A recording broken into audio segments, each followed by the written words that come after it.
orang yang sering pamer harta, pamer nikmat, pamer segala sesuatu yang ada pada dirinya, dan lupa kepada Allah, itu orang yang paling empuk untuk jadi sasaran ain.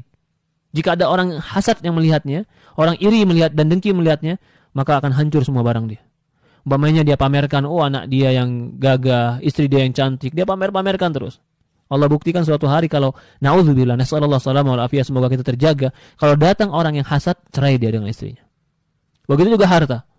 Dia pamerkan hartanya, dia ceritakan hartanya, dia lupa kepada Allah. Ada orang yang iri dan hasad dan punya penyakit ain, bisa jadi hartanya langsung serta merta tanpa dia sadari habis. Ain itu betul ada, kata Rasulullah.